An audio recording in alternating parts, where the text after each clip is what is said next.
Chapter 15: How Wells' Outline Was Sold. And now we come to the biggest thing ever put across by the Review of Reviews: the sale of H.G. Wells' Outline of History. When it was offered to us, the bookstore sale of the 2-volume set at $10.50 had already reached 50,000 sets. But it had begun to wane a little, so Macmillan was about to bring out a 1-volume edition at $5. At the time they did so, they offered us the chance to sell it in combination with a review subscription, but to do so, we had to agree to sell 83,000 sets within 2 years, and pay $25,000 advance royalties to bind the bargain.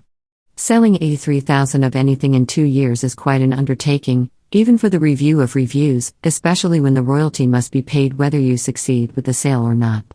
So there was some hesitation about accepting the proposition.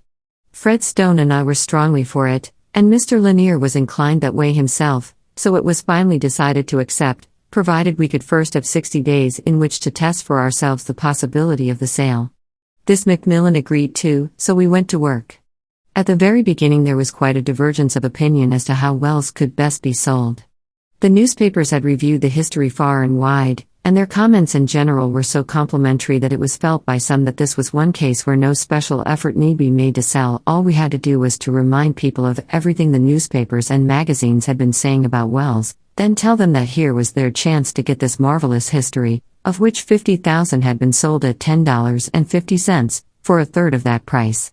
Those who felt that way were so sure of their position that a letter and circular were written along these lines, and some 10,000 of them were tested. Here they are. What? H. G. Wells' Outline of History at 1/3 the original price. Dear Sir, suppose a vote were taken of all English-speaking people as to what book of this entire generation is at once the most fascinating reading, the most useful to the reader, and the most important to mankind at large. That H.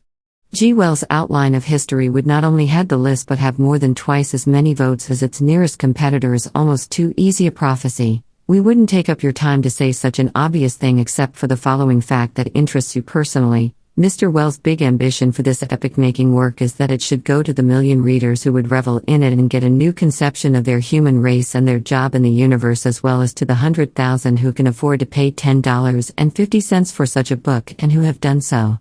Why this offer can be made to this end, to enable us to offer the new edition just out, revised by him, to Review of Reviews subscribers only for a really low price and payable in small installments at that. Mr. Wells has agreed to take on this edition only just 1/7 of the royalty paid on the former 2-volume edition. That this is the most important book distribution this magazine, or any other, has ever made, shows on its face.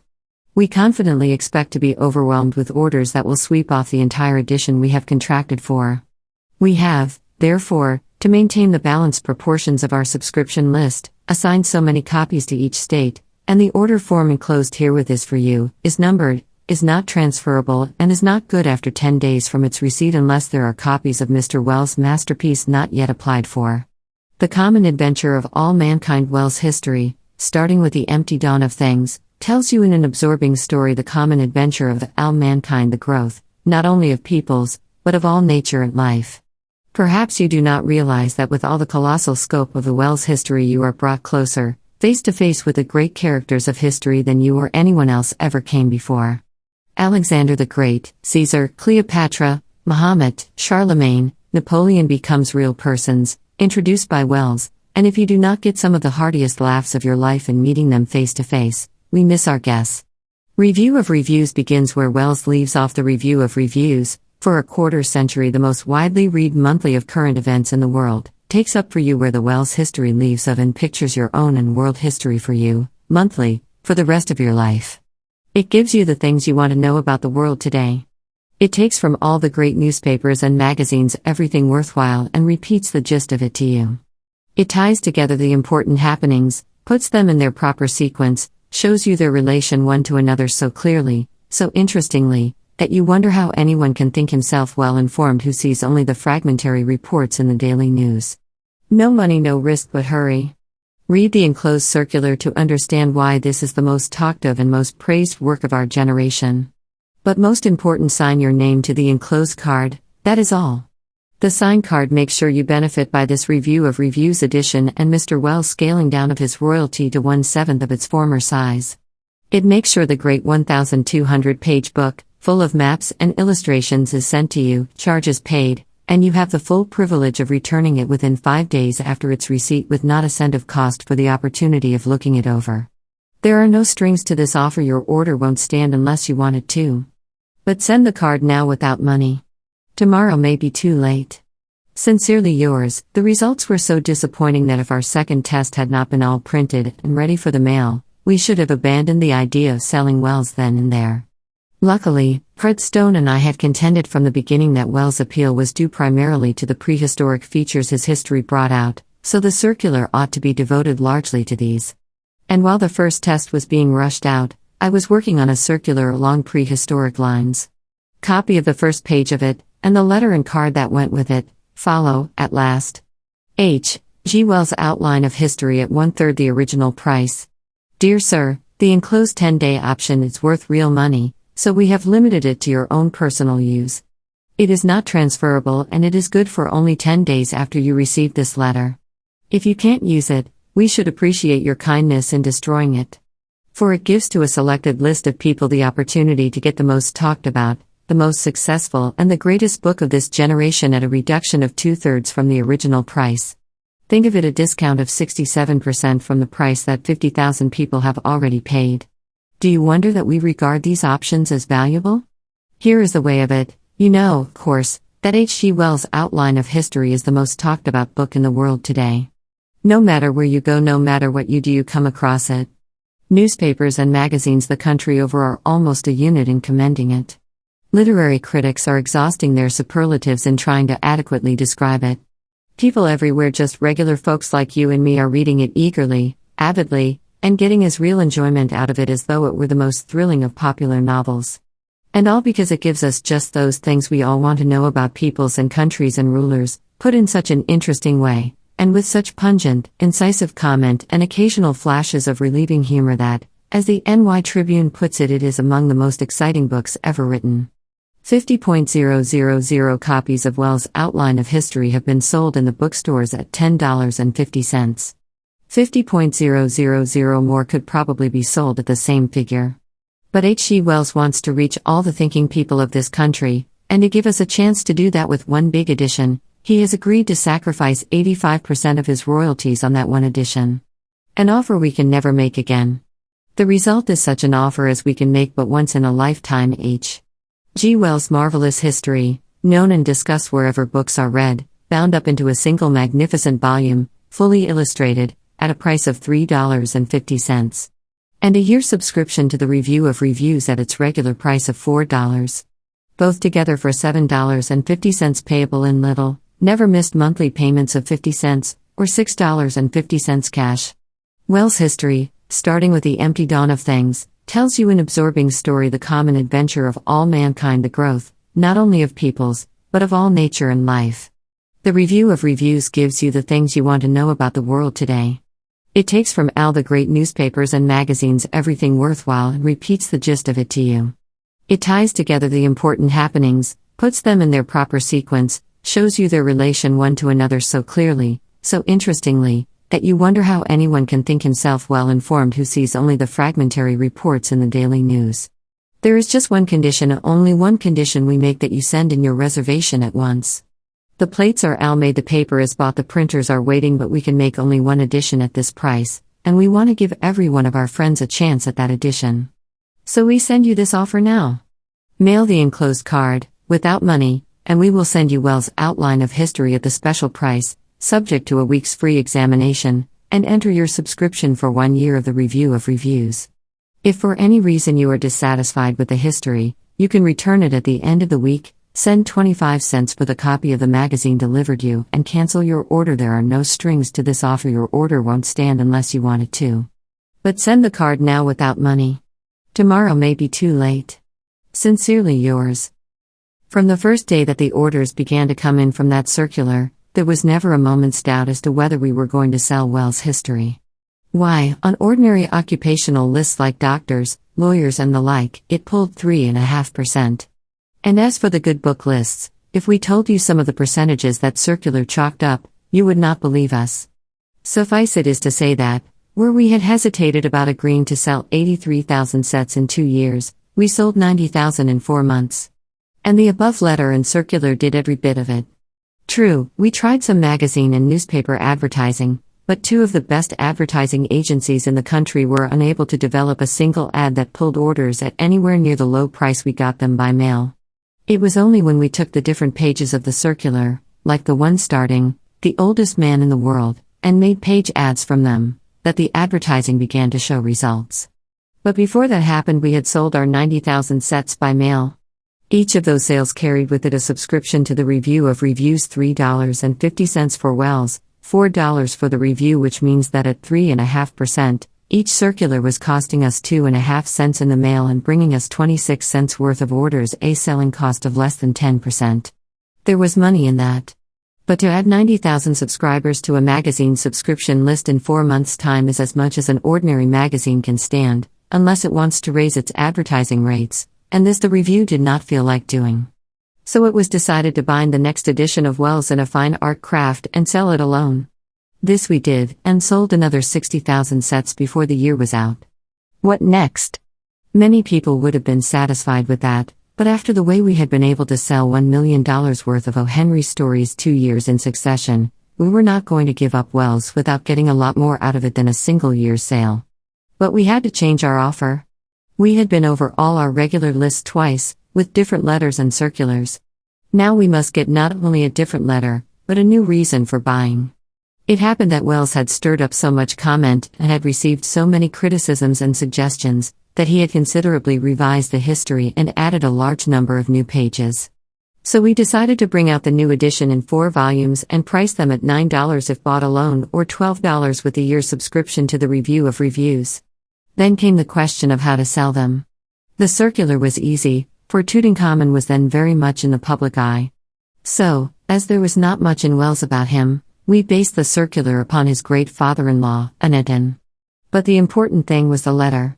We had already worn out the bargain appeal and the special reservation, and all the usual mail order stunts. We had to find something of interest in itself, yet closely tied up with a history. After several tries we found it. Here it is. Judge for yourself if it would not have intrigued your interest. Certainly it intrigued that of our readers, for it sold about $750,000 worth of Wells and the Review. Dear reader, what is the unpardonable sin in L nature? What one thing most inevitably brings its own punishment? What most surely spells extinction? Stagnation, standing still. The Giganotosaurus, that was over 100 feet long and as big as a house, the Tyrannosaurus, that had the strength of a locomotive and was the last word in frightfulness, the pterodactyl or flying dragon, all the giant monsters of prehistoric ages are gone. They did not know how to meet the changing conditions. They stood still while the life around them passed them by.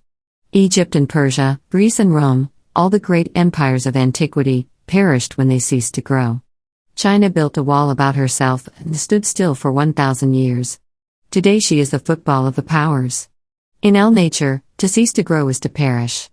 100 million years in one it was for men and women who are not ready to stand still, who refuse to cease to grow, that Wells set to work on his almost incredible task to put into one fascinating work all the 100 million years of life and growth that this planet has known. To place in your hands the orderly knowledge that men go to college 4 years to get and often come away without. Not only the history of the world, but the science of the world. The philosophy of the world. The outstanding literature of the world, a vast panorama unrolled before your eyes by the most graphic word painter of modern times.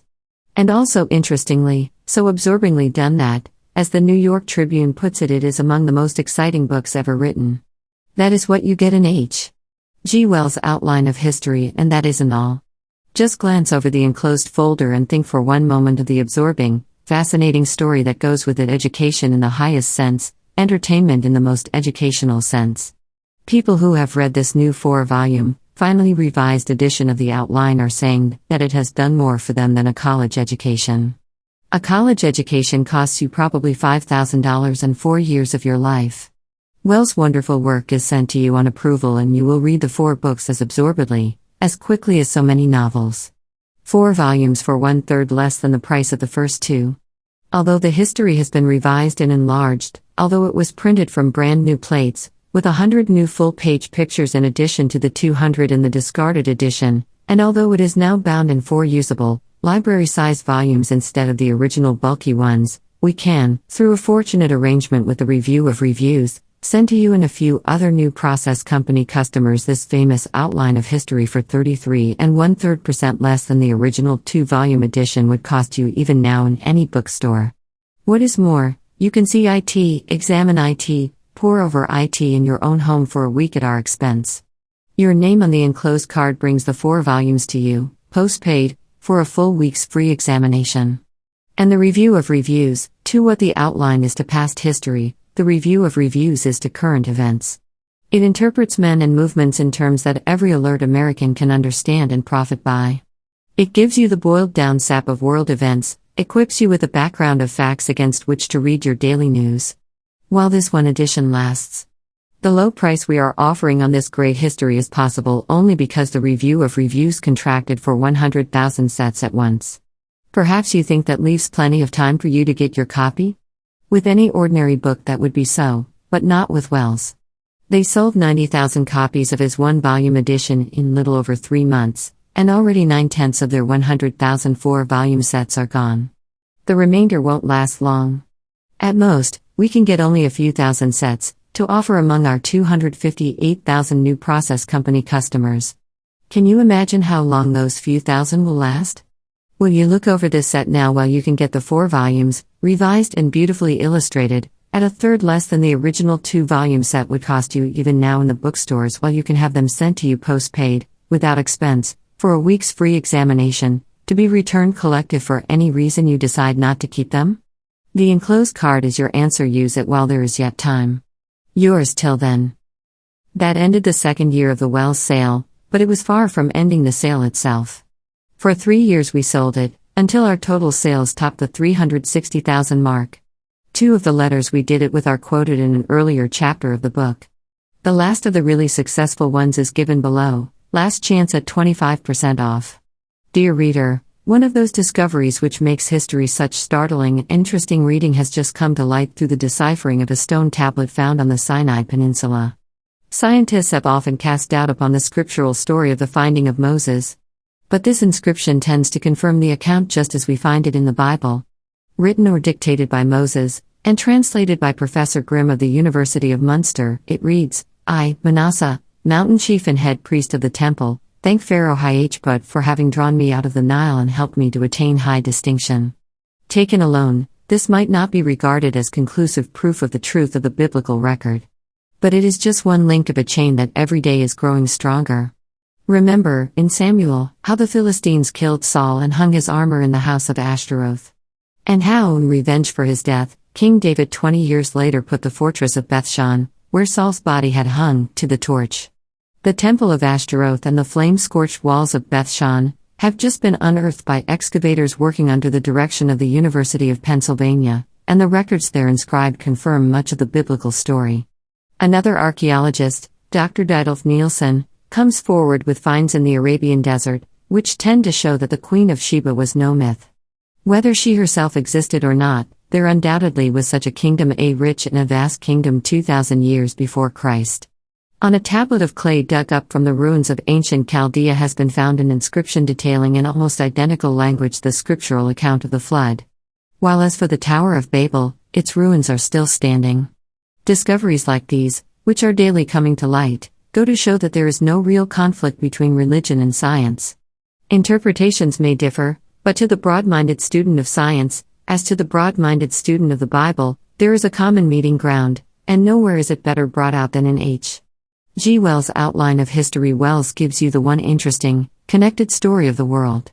It is no mere history in the old, dull sense. Not a mere account of the rise of this nation and the fall of that. It is the history of mankind. No one but Wells could make so fascinating the story of man's progress upon earth. No one else could give so vivid a synopsis of all that is worth knowing in history. Just glance over the enclosed folder and think for one moment of the absorbing, fascinating story that goes with it. Education in the highest sense, entertainment in the most educational sense. People who have read this new 4-volume, finally revised edition of the outline are saying that it has done more for them than a college education. A college education costs you probably $5,000 and 4 years of your life. Wells' wonderful work is sent to you on approval, and you will read the 4 books as absorbedly, as quickly as so many novels. 4 volumes for 1/4 less than the price of the first 2.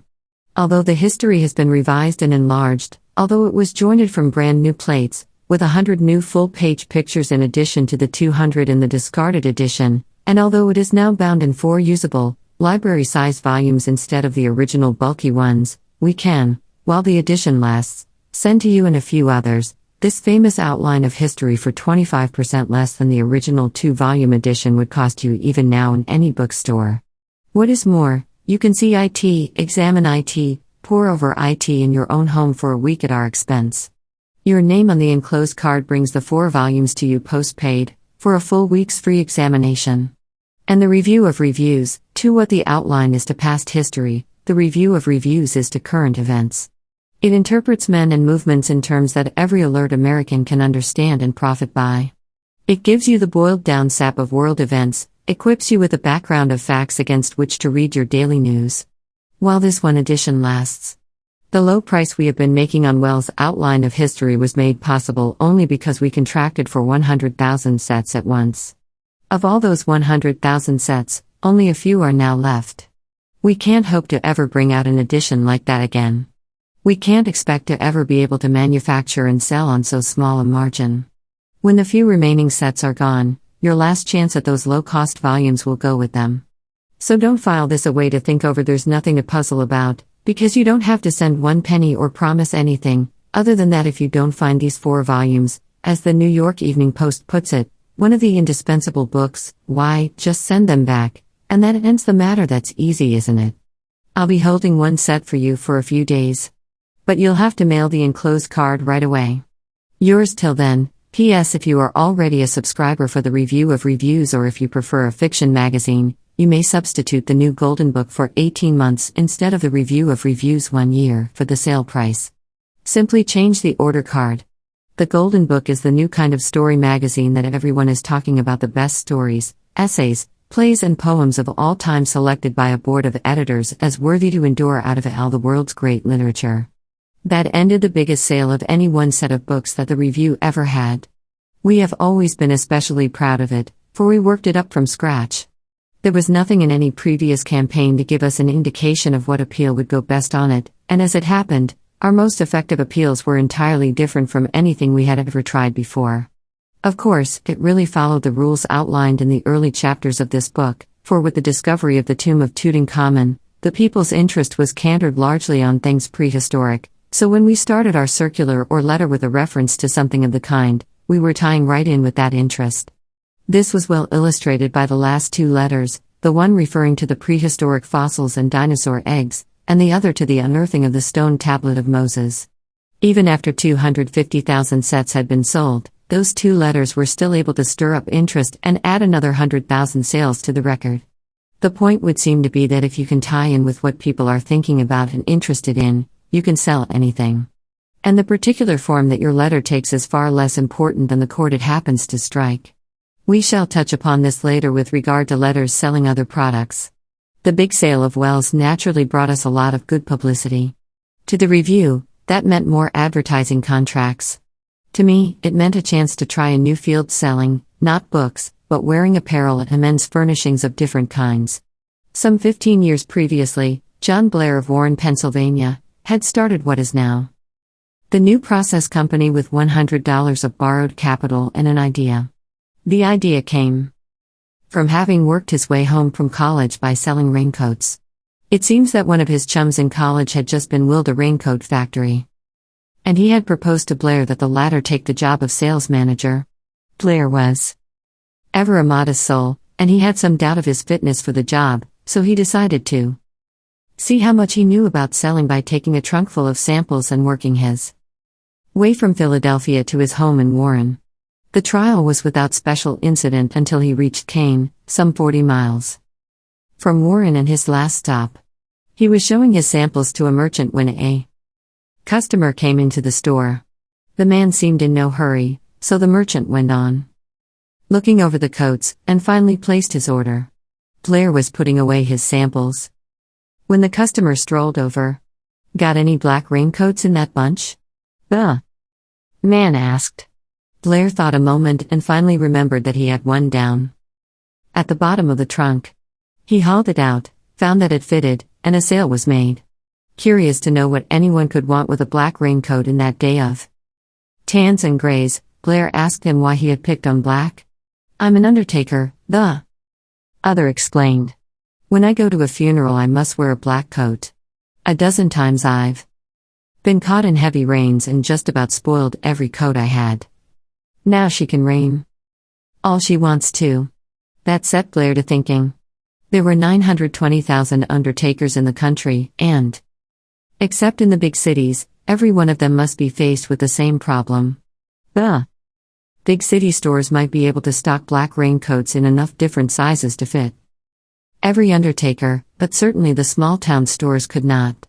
So it meant either wearing an ordinary coat and getting soaked by every heavy rain, or else having a coat specially made at high cost. If someone's central store could cater to all these undertakers by mail, it ought to be able to do a tremendous business. Blair decided to try it. He wrote a letter embodying the idea and offered to supply black raincoats of perfect fit at the same price ordinary raincoats were selling for in stores. His printer trusted him for the letter and envelopes. His chum agreed to make up 400 black raincoats for him in assorted sizes, and he borrowed $100 for the postage. The rest of the work he and his brothers did themselves. He mailed 10,000 letters, then waited fearfully for the results. They came, all right. His 400 coats melted like snow before the summer's sun. A second 400 went most as fast, and he had to order a third 400 before the orders stopped coming.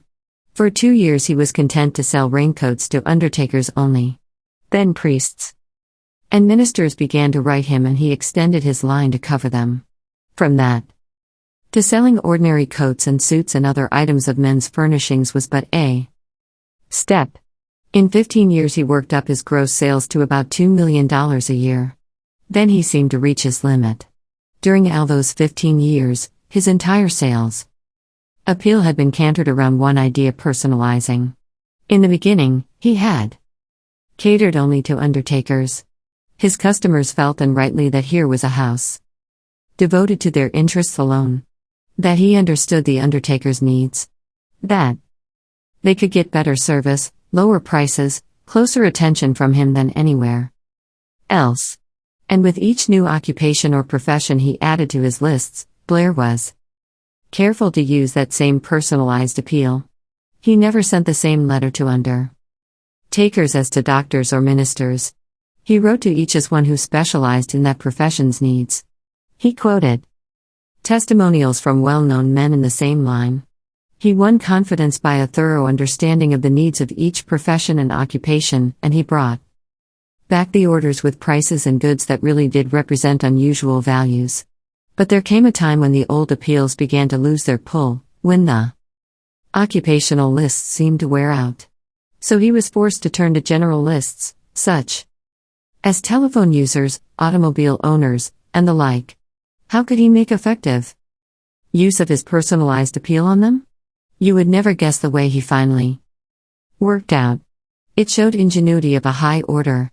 With a gross business of $2 million, he had customers in almost every town of any size in the country. And a great many had written appreciative letters, telling what good value they considered his coat, how well it was wearing, and so on. So, what did he do but pick every town from which he had one or more good testimonials, and write a letter something like this: "The best value in a raincoat I have ever had. You've saved me at least $10 on the price I'd have had to pay in our local stores." The very words of John J. Smith, of 2601 Racine Avenue of your city. Perhaps you know Mr. Smith. If so, you know he is not given to exaggeration. To make such an impression upon him, a coat must be good. And to draw forth a letter like the above, it needs to be a most unusual value. That it is all of that, the caliber of men who are wearing it is sufficient guarantee.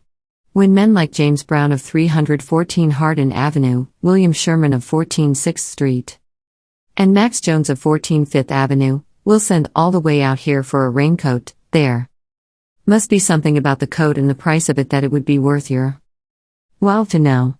And so on into a description of the coat. That was expensive, circularizing, of course, requiring a different letter for each town, but it proved to be so effective that it seemed well worth the extra expense. 1 year before I went up there, this form of letter pulled so well that John Blair felt safe in contracting for some 20,000 rain coats for spring delivery, and 40,000 traveling bags for summer sale. But along about that time, retailers were beginning to awaken to the so-called menace of mail order competition. Letters like the one above, intimating that the mail order people could offer far better values than those given in stores, got under their skin, and they cantered their efforts upon the men whose names were quoted in them to such good purpose that permission to use them was withdrawn. By the time he started getting his letters ready for the spring sale, Blair found himself with so few testimonials and names he could use that instead of personalizing by towns and cities, he was forced to try it by states, and the results proved most disappointing. Where he needed nearly 1.5% of orders to show a profit, he got less than half of 1%. Where he had expected to sell well over 20,000 raincoats, he found it difficult to dispose of 5,000. And the traveling bag season started off just as disappointingly. The result was that the 1st of June showed them, not the goodly profit of usual years, not the rush of business they had expected, but $80,000 in the red, and an inventory so big that it simply staggered them. It was then I was given the chance to show what book publishing methods would do in the way of moving merchandise. I had come up long enough before to have had time to send out a couple of tests, and to become familiar with the organization and the products. Now I was to have the opportunity to show whether I was worth my salt.